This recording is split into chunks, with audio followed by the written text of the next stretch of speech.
Well, welcome to another edition of the Believers Breed podcast. And again, our aim is to promote self-awareness, self-confidence, and self-worth.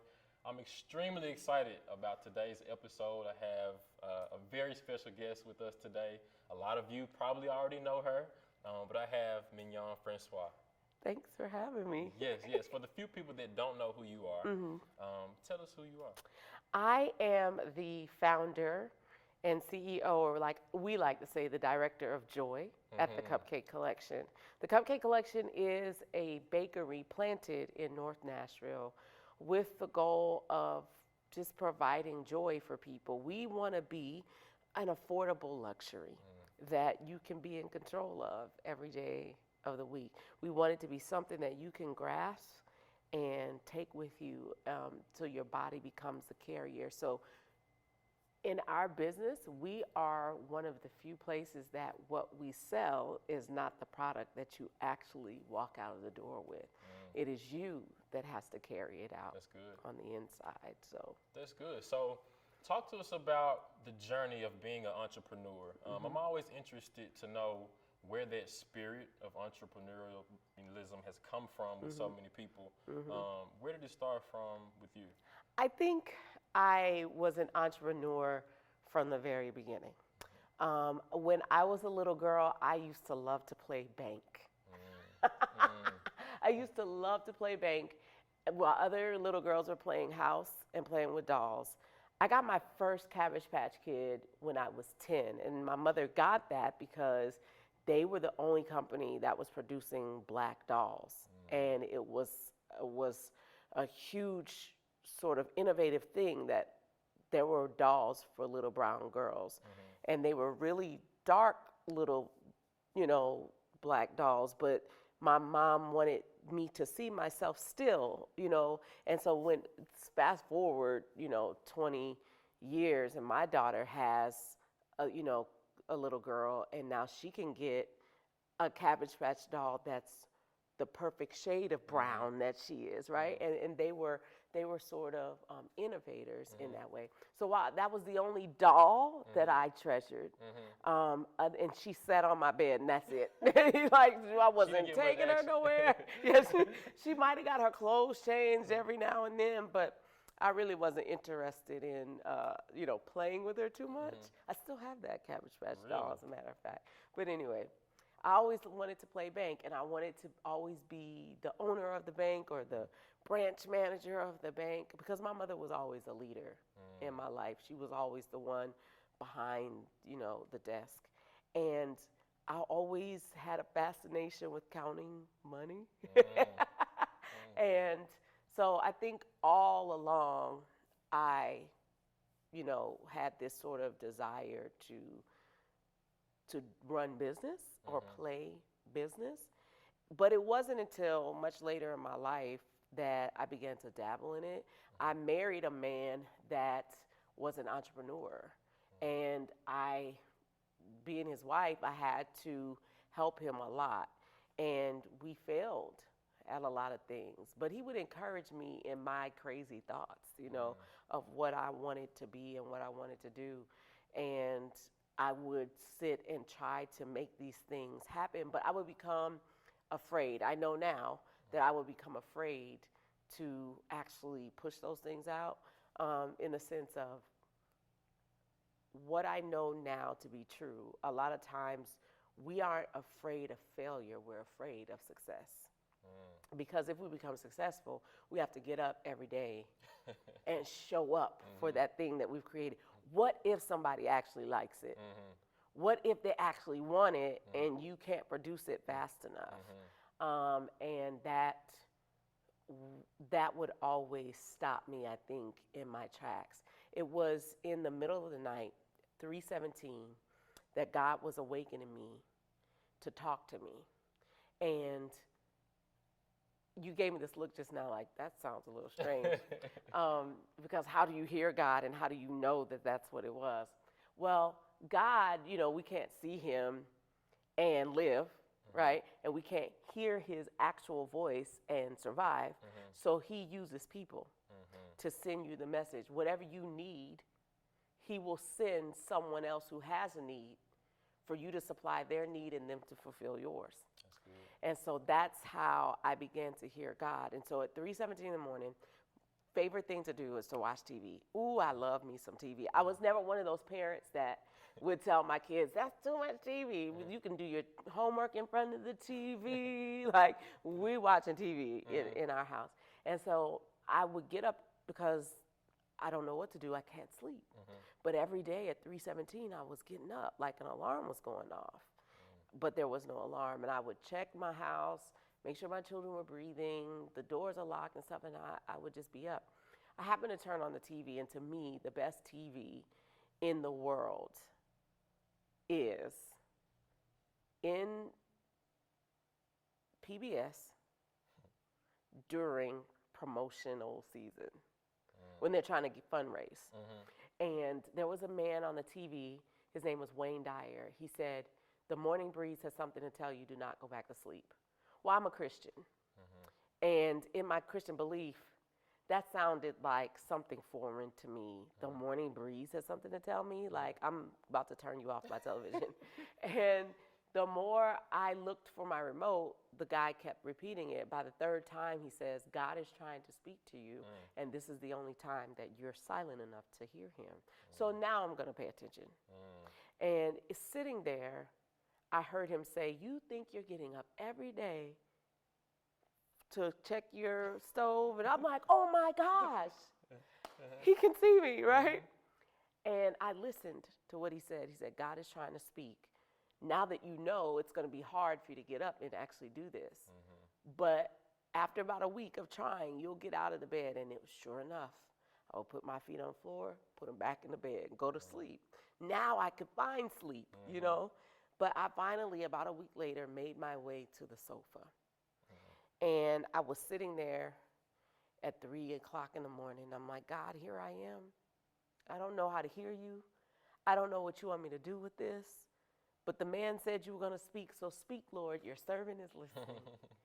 And I could see just underneath my coffee table in front of me my Bible. And I know that. So I pull it out and I open it to wherever it will fall. Because what I know is that God's word is living and active. And for anything to be living and active, it has to have the characteristics of living things. And so it has to move, it has to breathe, it has to have being. So that's why you can open up the word of God and it just be like, oh my gosh, this is relevant. Like, this is what I'm going through. And that's what happened to me. I opened up the book to wherever it will fall. Happened to be chapter 3, I go to verse 17. And I begin to read the Bible that way. Every morning, I started there and I would go to the next chapter until it wouldn't be relevant to my life anymore. I would read all the way through the verse and then turn to the next book in chapter 3, start at 17 and read all the way through the verses until it didn't resonate in me or it didn't make any sense. I read the whole Bible that way. I began to cross-reference the little verses that were inside, and that my Bible's a study Bible, so there's notes at the bottom, and I would just cross-reference all those things. I pulled a journal a couple days in and started writing feverishly all the things that I had learned, because in the back of my Bible are these note pages, and I had filled them with all kinds of things that I was learning. And when I got to the end, about 6 weeks, God was meeting me to talk to me.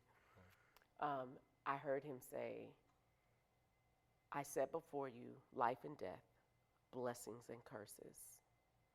Choose life. And what I understood God to be saying is, look, Mignon, I've given you a lot of business ideas. I've told you a lot of stuff, and you never finish it. I'm a starter, not a finisher. And God said, I'm not going to give you nothing else. So do this or die. I mean, that's what I really heard him say. That in Deuteronomy, he was telling the children of Israel, choose life. And so that's where he began to start to sort of back down on waking me up every morning. And when he started giving me instructions for how he expected me to pattern my life. When I go back to look at the journal, I look at all the notes that I've written, and there's all this instruction for how I'm going to open this bakery. All my thoughts that I was having in the morning, I was writing them. Because if you ever have a thought, science says if you don't ink it, you're going to lose it within 30 seconds. It only lives for 30 seconds unless you write it down. And so all these thoughts that were coming into my head, I was writing them down. And I filled up a journal book, all the pages, front and back, even when you close it, all around the edges. I used every bit of paper. And it was the instructions for the Cupcake collection. And so I started.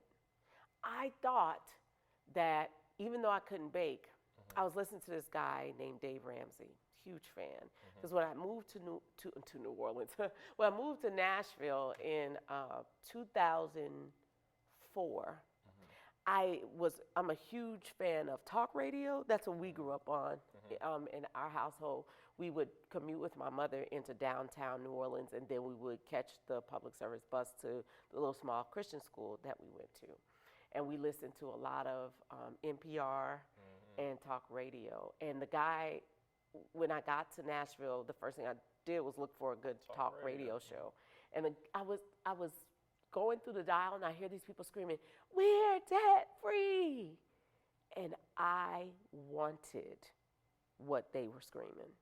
So I started feverishly listening. I didn't know what it was or how to ever find it again, but I would seek after this little radio station. And social media and the internet wasn't what it is now, so it wasn't like you could just easily Google the "We're debt free" and find it, you know. There was this other little cool thing that you could do with your phone where you could put certain codes into your Google on your Android. I don't know if there was such thing as iPhone versus Android then, but whatever. And Google would tell you certain things on your phone. I'm probably telling you something foreign right now, right? But you couldn't just Google. So that was the beginning of Googling something.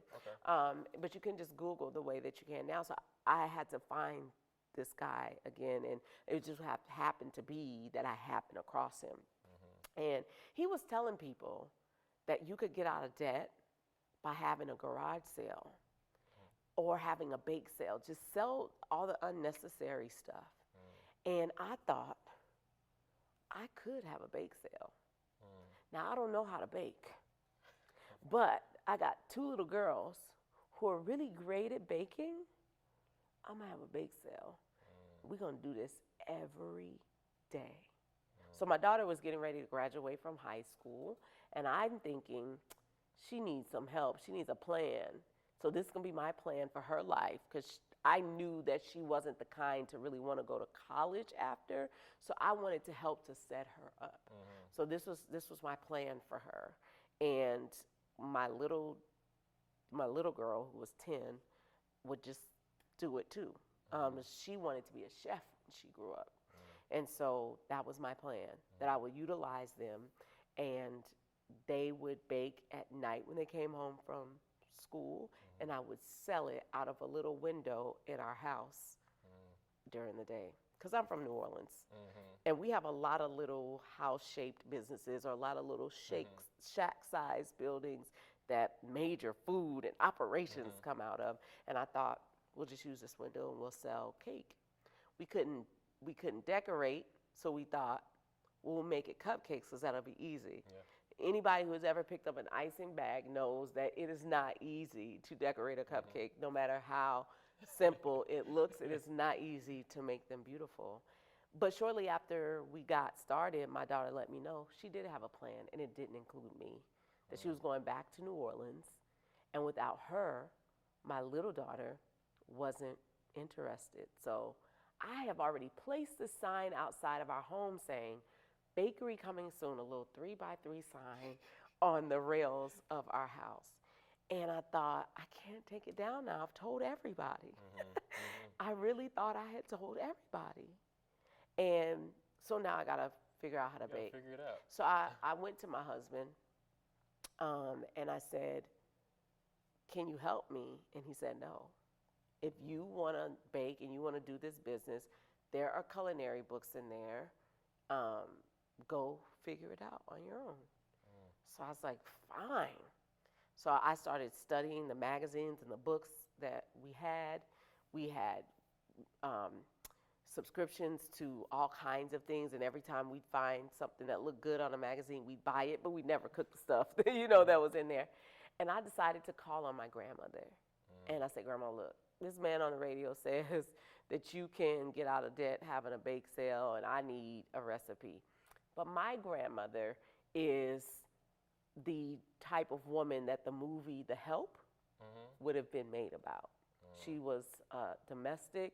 She took care of another family's children all day while she left her children, to take care of her household. She went to take care of their household. And so she was good at teaching. And so my grandmother, who I'd spent a lot of time with because I loved her, she would get me out of trouble a lot, snapping beans and stuff like that. I learned her way. And so over the phone long distance, like, Grandma starts telling me how to make a cake by open your hand, pull up that much flour, pinch your fingers together, put that much, salt. Don't worry about measurements. Yeah, she doesn't have measurements. And in that process, I made my first successful cake. And my kids were in awe because it was like, if Mommy's about to go in the kitchen and bake anything, run. Because I remember I was going to bake a cake out of a box, and my daughter standing on the edge of the kitchen, she was 14, and she was looking at me, and she was like, Mom, seriously, do you want me to do that for you? Because this is ridiculous. And I was like, no, I can do it myself. And that was the kind of way they would laugh if I was going to try to bake anything. And so I made my first successful cake, and it was good. Now, when we recall this story, my youngest baby says that first one was a hot mess, but I don't remember it that way. But when I made that cake, what I realized is that what my grandmother had given me was inconsistent. How can I pull my hand up every time? What if it's swollen? What if my hands aren't the size of my grandmother's hands, and all that kind of stuff? So looking at what she gave me, I had an aha moment that I had been a pre-med student 17 years earlier at Xavier University. I got pregnant as a freshman and had to make some hard decisions about my life as a teenage mother. I can't now go to medical school. I can't apply the science. I don't know how to apply it to the human body, but I got to find a way to provide for this baby I'm about to bring into the world.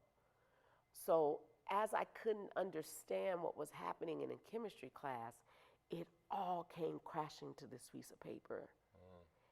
And I was like, oh, balancing equations, that's what this is. And so much in the world that people don't understand. Hey, if you're having problems in college and you can't figure it out in math in high school, whatever, get you a real life scenario. Like, if you don't understand fractions, pull out a tape measure. Like, I'm like, if they would just teach you in real life scenarios, you would actually get it. Yeah. So looking at the recipe, I started realizing that I can make a chemical reaction. Because I remembered things about bonds and covalent bonds and, all this kind of stuff that I learned in chemistry, and how when things get together, something else happens. I can make bubbles happen in a cake, and I could make it dense, or I can make it light. And I didn't understand it completely and fully, but I had enough. And so I started mixing up stuff and making things on paper, and it started coming out the oven. Amazing. And that's how I created the recipe for what has now been voted the best cake in Tennessee. And we just ranked in the top 10 in the entire country. Wow. That was the long version. That's good. I mean, to think about somebody having the confidence to start a bakery with no baking experience it's amazing. Yeah. It's truly amazing. Now, taking a step forward, you get started and you figure out the baking aspect. And you mentioned chemistry and bonds and things coming together to make other things that are even better. How did you take it from you, Mignon? Now I figured this thing out. Now I need people to help make this vision come to fruition. What did that look like for you?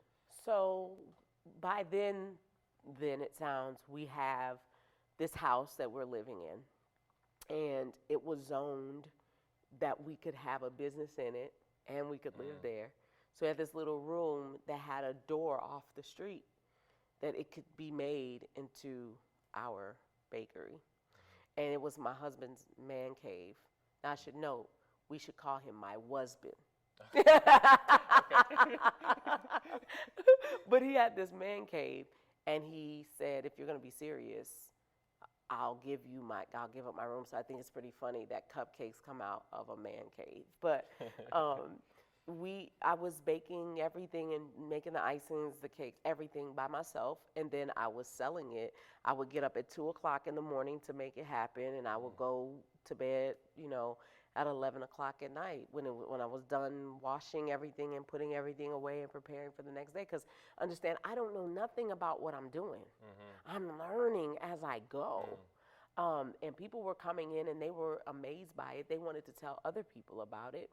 And so they were coming in asking me for stuff that I don't know, but I'm like, yes, to everything. I don't know the answer to that, but I'm going to figure it out, Can you make me this kind of cake? Our strawberry cake was born because it was one of our customers' favorite cakes. And she wanted strawberry cake, and the strawberry cake wasn't on our initial lineup. My grandmother is the queen of a good strawberry cake, and I didn't really feel like I could do what she was doing effectively. There was some tweaks that I would have wanted to have in her cake. And so I started working on that for that customer every day, and I would give her some. She would come every day. Every time I called her, she would come and try something. Say, that ain't it yet. It ain't finished. Go back, do something else. And that's the way my whole lineup was made. Even my strawberry lemonade, which is really popular, was a man who was coming in just about every day for one lemon and one strawberry cupcake, and he would mash them together and eat it. And he said, "Can you just make this one cake?" And like, I don't know, but I'll try it. And now it's a very popular cake. I believe he was a professor at Belmont. He's a professor at Belmont who gave me that idea. But anyway, so it was in customers coming every day, and they would be sitting there for hours talking to me. Between customers, there'd be long lags. And then, if we had a line form, that customer who'd been talking with me would get up and say, "I got it. You go do that. I'm going to help these people." Stuff like that. A friend staying by and saying, "I don't have nothing to do today. I'll come and help you. I'll wash all your dishes for you." That's how it happened. It was just very organic. I remember when we made our first hire, it was a lady that was at the Starbucks where my ex-husband used to frequent all the time. And they were, friends, and she had lost her job. So he said, "Why don't you come help my wife?" And she became our first long-term employee that we ended up having. And then it was a customer who was a chef that loved coming there for the vanilla cake because she said you can tell the quality of a bakery by its white cake, just the basic, and she loved it so much. And she ended up working for us every morning to help us put it out. So our team grew kind of organically from people who were just coming and supporting the business. That's good. So you mentioned that you were learning like trial by fire, just going for it. Yeah. What do you want to say to the person that wants to have everything lined up? I don't want to start because it's not perfect. I don't think that, this is in order, so therefore I'm not going to run with the vision that I know God has placed on my heart. What do you say to that person? You will never have everything exactly the way that you want in order for your business to start. You have to start from where you are to get to where you want to be. Because what's going to happen is just as soon as you get that thing, there's something else that you need. So the best thing to do is just to start where you are. When I first dreamed of the Cupcake Collection, I wanted it to be a place where the wall would be lined with KitchenAid mixers of all different colors. And I didn't want the cupcakes to be iced. I just wanted to have bins of icing like an ice cream shop, where you could come in and say, I want that kind of cake with this kind of icing. And I think that might still be a dream of mine to have, ultimately one day. Don't nobody else do it. Don't steal it. Yeah. Or if you do, that one's free. You can have it and just, let me know if it inspired you. But I dreamed of having that. And I couldn't even afford a KitchenAid mixer. But I remember the day that I went to Sam's Club and bought my first KitchenAid mixer from the money that I got as profit off of a really big order. It was red. And, and I had picked that I was going to get all these colors. Now, I can't do anything with a KitchenAid mixer at the Cupcake Collection except make a filling.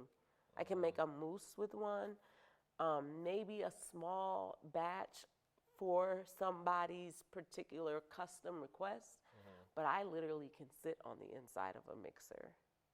So it's like your vision of what you want to do can't box with God's. And so no matter what it is that you think you need, it will never be enough. Never be enough. That's good. That's interesting. So to kind of, I guess, backtrack just a little bit, you talked about having other business ideas, and I don't know if they failed or if you just got tired of them. But talk about some of the failures that you've had, because everybody sees you now, #1 cake in Tennessee, the smiles that you have. But what about the failures? What has brought you to this point? Oh my gosh, this is such an amazing question. When you talk to successful people, there is no focus on failure because you see every situation as just necessary. These were the things that had to happen to get me to this place. So they weren't actually failures, they were little successes. So you don't get to ask me about the ways in which I failed, because there are no failures with God. So it's like, you gonna write this business plan and you think you can't get started until you write the business plan when you don't even know the plan for your life. And that God is creating his plan, and if you will follow what he decides to do, the word of God says that you will only ever know in part. But it will be later that you will figure it all out. After you look back over everything that you've been through. I just felt like I wanted to fail. So it's like, you'll never know everything. So as you look back over the decisions that you made, you see them as mistakes, but you didn't know that those things were part of the plan. Had I could say I made a mistake in leaving Xavier University. I made a mistake in having a baby at 17. It's not the best decision, but it ended up being the best thing for me. That little boy has been everything to my life. He's a man now, and I'm so proud of what he is doing. As the youngest manager on staff for the company that he works for, and he manages a multi-million-dollar property. He's 26 years old. Wow. And all of my children have stories like this. My daughter is a senior right now as we record this at Lipscomb University. And she just took her graduation exam on yesterday, and she made 100 on one portion. They pulled her into a conversation to say, how did you do that? Because no one's ever done that. Wow. And, it's like, she's just like, I don't know. I mean, I just applied, my sense of, so my children have had this opportunity to grow up in business. And so they have seen business and been working at business. So they're getting their 10,000 hours in since they were 10, 9, 6, 15, 18. You know what I mean? They've been working at this thing. So there are no failures for me to really talk about. I could come up with some stuff that said, well, one of the biggest mistakes that I could say I made was that I would never recommend anybody do is get in debt. I was in debt and drowning in brokenness, but if I hadn't been in debt, I wouldn't be hungering for or panting after, we're debt free. Yeah, that's true. You know what I'm saying? If I hadn't lost everything I had, I wouldn't be so hungry that I had nothing to lose, that I would open up a business in November knowing that my home in which that business was housed was already up for foreclosure sale in December. I knew the day that I was going to lose my house on the day that I opened up the Cupcake collection in that house the month before. So had that not happened to me, I wouldn't have that zeal and that drive to stay up all night to try to do something about my situation. There are no mistakes. They're just necessary. That's good. Does that answer? That's good. Okay. That's good. Two things I like to talk about with entrepreneurs that I feel like people that are making, their start to their journey are interested in. One is money that you just talked about, and two is the team. And so it's kind of a natural segue from what you just mentioned with money. How is it that you manage to take so little, make it so much, and what do people do that say, well, I got this idea, I know this is what I'm supposed to be doing, but I ain't got the money to do it? I love this question. Oh my gosh, little becomes much when you place it in the hands of the master. So if you don't believe in God and you think that it's all about you, then go ahead and give it, make it smaller and think about paint in the hands of a master painter. Like if you give me paint, what I'm going to create, versus you give Van Gogh paint, what is he going to create, right? If you give me a piece of music, what am I going to play? And you put that same, piece of music or elements of music in the hands of Michael Jackson, what is that going to create? Little becomes much when you place it in the hands of the master. I trusted in God to multiply my needs. And so, as I told you before, I'm a Christian, so all things I think about, revolve around that. And so what I believed was this. There's a Kanye West song. I love Jesus and rap music. There's a Kanye West song, Kanye West and Jay-Z, arguably one of the greatest collaborations of all time. And the song is called Otis. And there is a lyric that says, they ain't see me because I pulled up in my other Benz. Last week, I was in my other Benz. Yes, so you're familiar. Yep. And I stopped and I said, wait a minute. He has options. And they're luxurious. How come I don't have anything? And I talk to God like, dude, this is not fair. I'm living in this house half the time without electricity. Half the time I gotta go to the grocery store and buy water because I can afford that water, but I can't afford the water coming out of the faucet. God said to me, are you willing to do what he does to get what he has? And I was like, oh, okay. And I had heard the grind that these people had in the places from whence they came. When, on the day that I was sitting in the back of my house, right before the store became a thing, I had been working every day for 2 years, like it was a job before the store ever opened. And I was following Dave Ramsey's baby step plan. Now, the baby step plan says when you're as broke as me, you can't even afford to put your money in the bank. You need to put your money in envelopes and keep it at your house. Because if you misstep in any way, you're going to get a $35 bank NSF charge. Back then, I think they were $25. Now I think they're more like $35.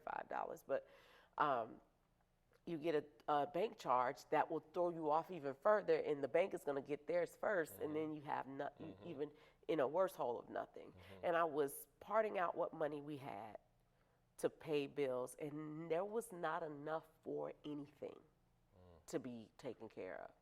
And then it was like, well, I got to make the choice on which thing I'm going to take care of. Side note, this is the thing that women always discount themselves on. You're a stay-at-home mom. You think, I can't go back into the workforce. You get back into the workforce. You're like, what do I have to bring? I've been staying at home with my children, and now what do I have? Oh, well, you are an accounts manager. Oh, well, you have been a community leader. You know, there's all kinds of things that you can say that you've been in your experiences right inside that household that take you from where you are to where you want to be. So I am the accounts manager of my house, right? And there's nothing to pay for everything. And I have $5 left. And I can feed the family with this $5.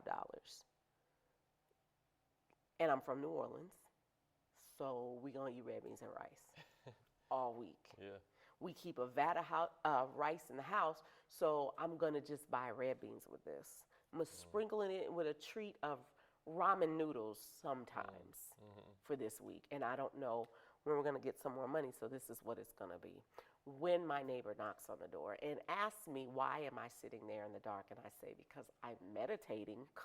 Duh. But little did she know, I was in the dark because we didn't have any electricity. And she said, well, I'll let you get back to what you're doing, but those cupcakes that you've been making, I want to give them to everybody for Christmas. So when you make some, I'll pay you. Now, you know, normally when people tell you they're going to pay you when you're done, they don't mean right then and there. So I had to take a gamble on whether or not she was going to do exactly that. I closed the door after accepting her deal. And I went and talked to God, like, God, really? You bring me this opportunity when I have no money and no opportunity? God said, I feed birds. How much more am I going to take care of you who looks like me? I put my shoes on and I walked to the Kroger, which is about 2-3 blocks from my house. I bought everything I could buy with that $5 and I turned it into $60 that day. Remember, I told you earlier that God will supply your needs by sending you someone who needs a need met. So you meet their need and then they meet your need. That's good. I turned that into $60 that day. Now I've got food money. And then I decide to reinvest that money into more product for her. And so I turned that 60 into 600 by the end of the week. And now I realize I have a business that I want to keep fulfilling people's orders in this way. That's how I got the money for my first KitchenAid mixer. And as I would, you know, having no money also makes you bold. I'm extremely shy, if you haven't noticed. Because I was always this bold person on the inside of me in the silence, but I'd be afraid to ever project that out. And I would see other people, you know, getting up on stage and doing things, and I wanted to do those things. I'm like, they don't even do it that good. Like, I want to do that. Like, I could do it so much better. Just let me at it. But I'd be always afraid, you know, on the inside to try to do that. But when you're hungry, it will make you bold. And so I would sit in my window and wait for real estate agents to come by, and I would walk outside and say, hey, my name is Mignon. I'm opening up a bakery across the street. My family says it's good. I'm not sure. I want you to tell me if it works or not and what you think. And those people were amazed. And they would come back and they would ask for more and they would bring me money to pay for my stuff. So how do you use little money to get so much? You got to get bold. You can't be afraid.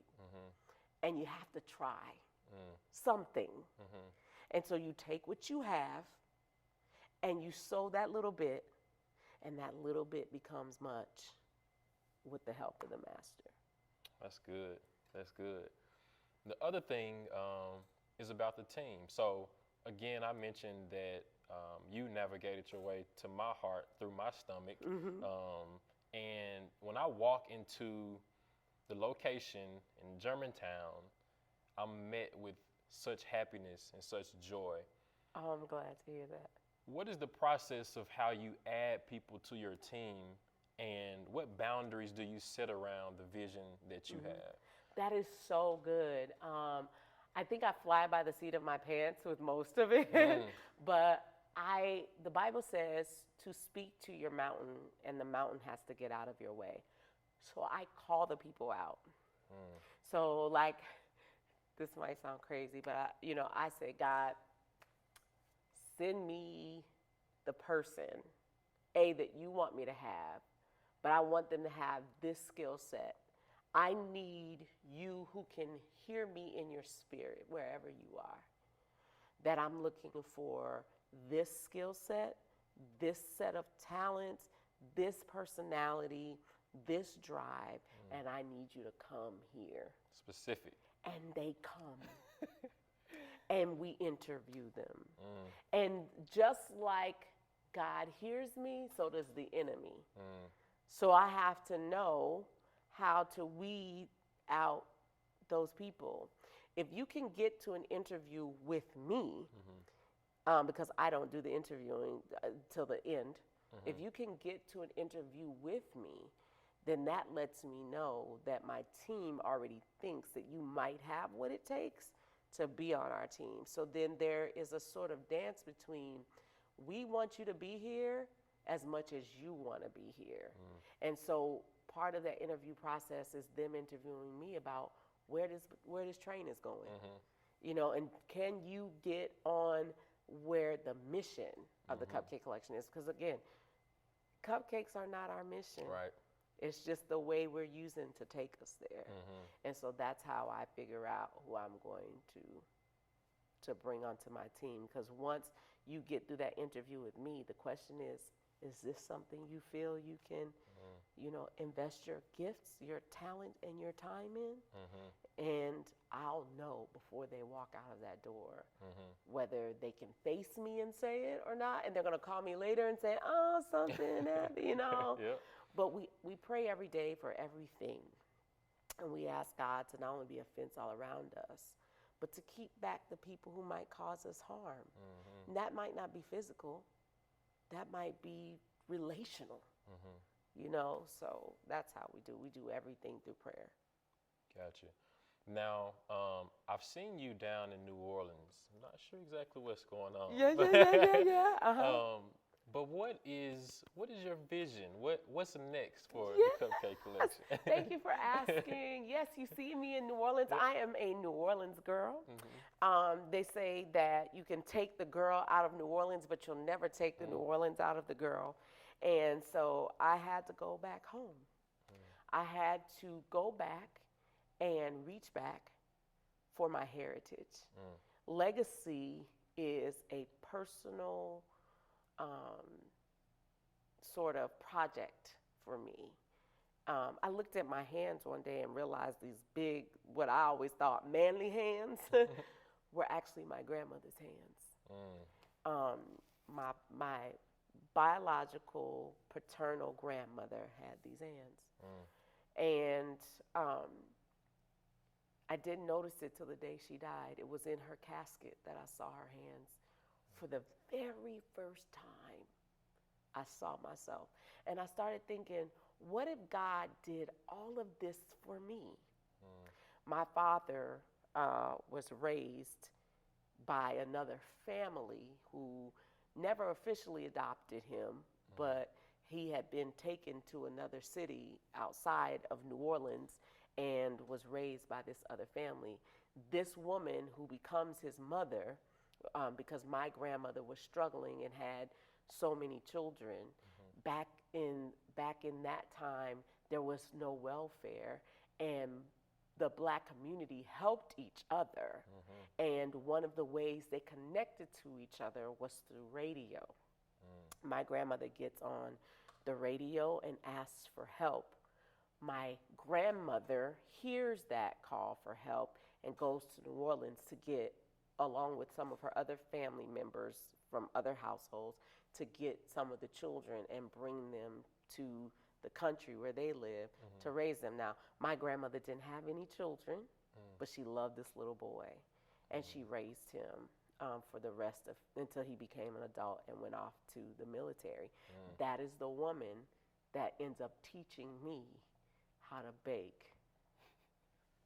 And so this woman has loved me my entire life.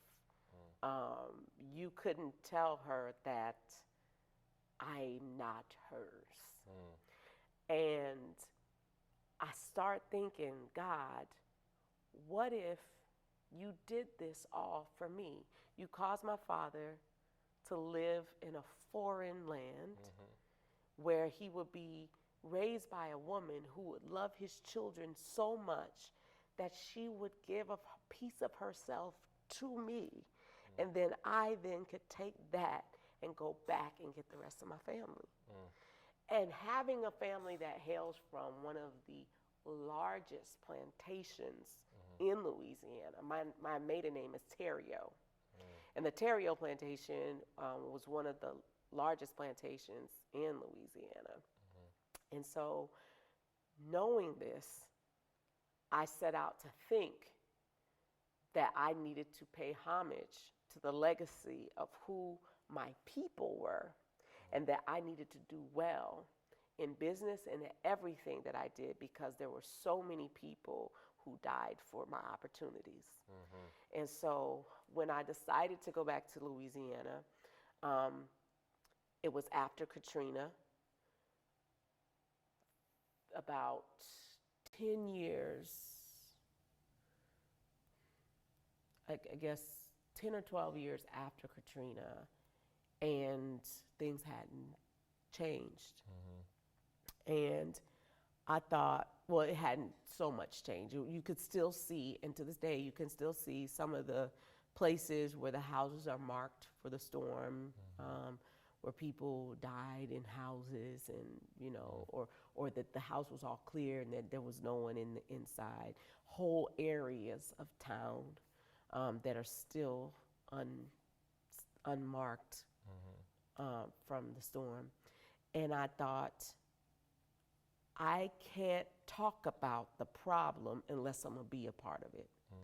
So I called my sister on the phone and I asked her, what if I teach you what I know? Because I didn't want to be growing wealth and watch my sister struggle. And she cried because she was like, I've been wanting something for me. And so I said, I'm going to teach you how to fish so that you can eat for the rest of your life. And so together we have planted a store in New Orleans to not only pay homage to our legacy, to our parents, but to Louisiana, because New Orleans had this saying when I was growing up that others may only eat to live, but in New Orleans we live to eat. And when Katrina happened, our flavor was infused into the whole country. We went everywhere, infecting and infusing and influencing, infiltrating the cuisines in the whole land. Places that people would have never seen before, they got an opportunity to see. And they got an opportunity to grow and be influenced and become who they are. Louisiana sits as one of the, I think, 50th in the nation for women-owned business. So that piece of, that fact or piece of information is even more dire when you consider Black women. And so I wanted even more to open my business in New Orleans for all of those reasons. So I set out to open a store. And when I got back home from visiting, that was 2015, November of 2015. And in February of 2017, my accountant gave me the go-ahead. Because when I came back, she said, no, you have to sit a whole year and just wait and just see your power. She said, you need to see what you can do, because you really don't know who you are. And I sat for a year, and in February 2017, she said, now go. And I'm so glad that his timing is always perfect.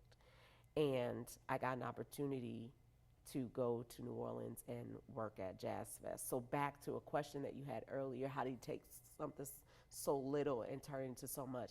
I couldn't afford to go into Jazz Fest. And I don't really say that in money. I mean, I couldn't afford it. It was too expensive. I didn't have the talent pool or the hands to help me get it done. And I don't operate my business on Saturdays because of the plan that God gave me at 3:17 in the morning. But so it was only going to be Friday afternoon and Sunday that I was really going to be able to operate. So it just didn't make financial sense. And so we decided we're going to rent an Airbnb and we transform it into the Cupcake Collection New Orleans. This was April of 2017. And we make all these banners and signs and pop-ups and things, and people are walking by saying, who's the curly head girl? Yeah. Like, what is happening? And they wanted to see it because seeing a black face, this big old smile on it, it's a store in the middle of the walkway, the main thoroughfare heading into Jazz Fest. They want to know how this black woman is here doing this. And that made people want to come and try it. And they wanted to know where they were going to find it.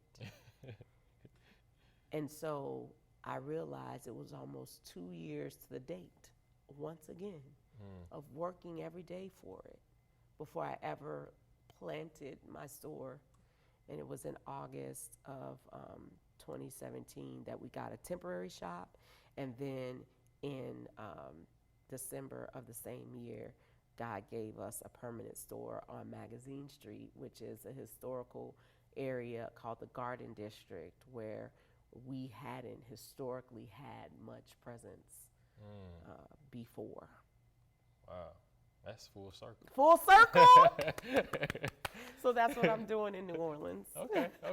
Congratulations on that. Thank you so much. Before we wrap up, I gotta know, what is your favorite cupcake? Oh, that's such a good question. My favorite cupcake, well, this is a two-part answer.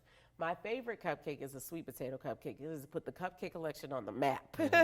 That, everyone is amazed by it, and that's the one that brings people in droves. That is my moneymaker, and it is the one that has been our claim to fame. If you ever meet another sweet potato cupcake, it wants to be that one. And so that's my favorite cupcake as a business owner. Personally, if I'm going to sit down and eat a cupcake, it depends on the season and how I'm feeling. But historically, my favorite cupcake is our coconut cream cupcake. And it is because that is the one that my grandmother loved to make. And the one that she says, I've never tasted a coconut cake as good as mine. That's my favorite. That's nice.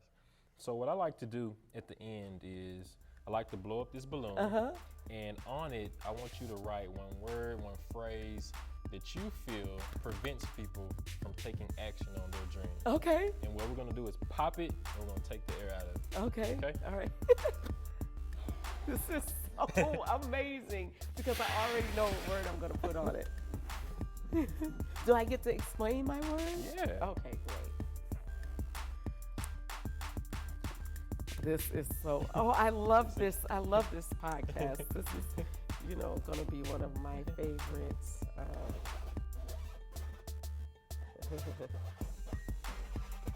couldn't just, Yeah. Now, ask me this question one more time about my word. So, a lot of people don't take action on their dream for whatever reason. What do you feel like one word, one phrase is that prevents people from moving forward on their dreams? Fail. I don't know what it is, but Now.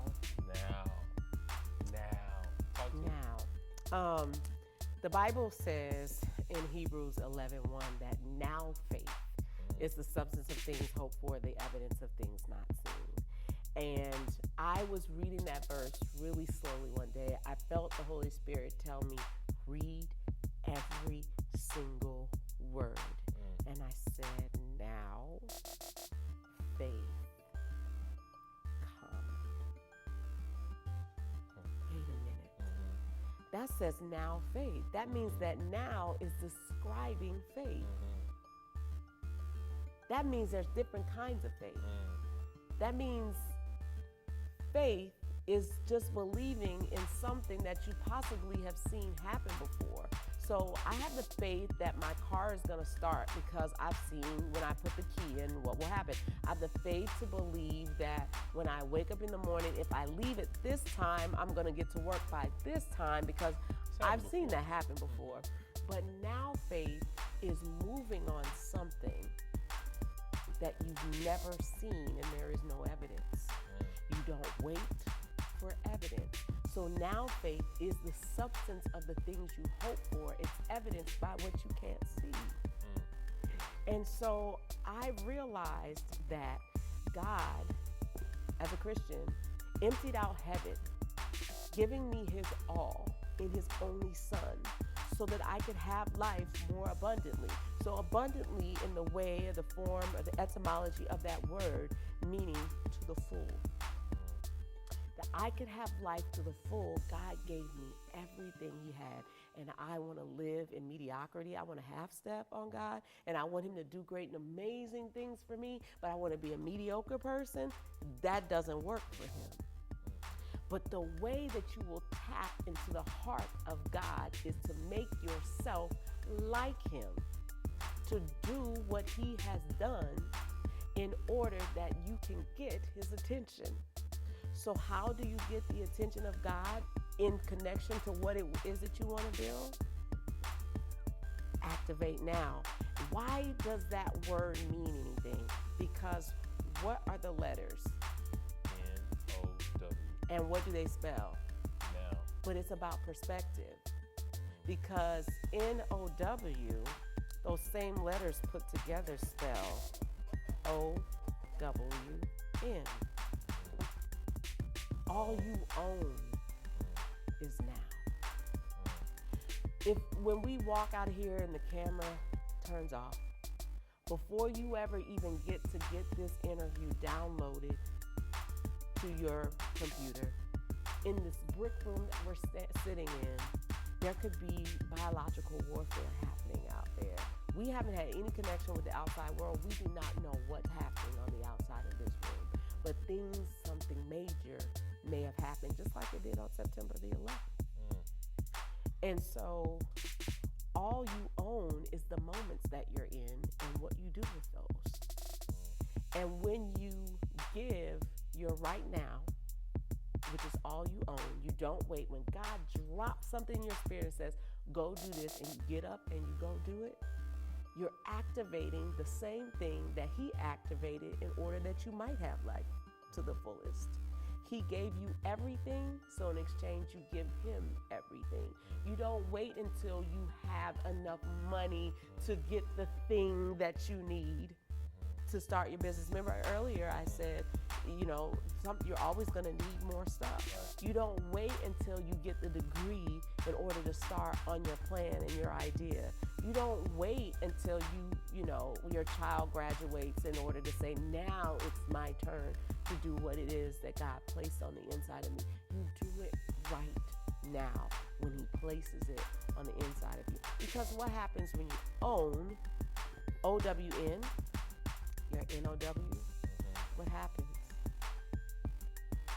You won. Bam. You won. That's good. You W-O-N.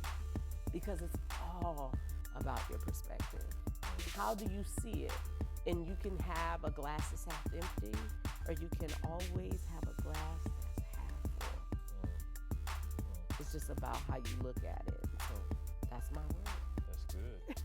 So to all of you out there that have anything preventing you from moving now, moving right now, whatever that thing is, today we're going to take the air out of it and we're going to say bye-bye to it.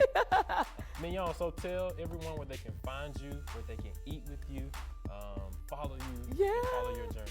So you can follow my journey on Mignon.Francois on Instagram, at Cupcake Sweets on Twitter, at Cupcake Collection on Facebook, or at thecupcakecollection.com. Also, the Cupcake Collection on Instagram. Good. Thank you so much for being here. Thanks so much for having me.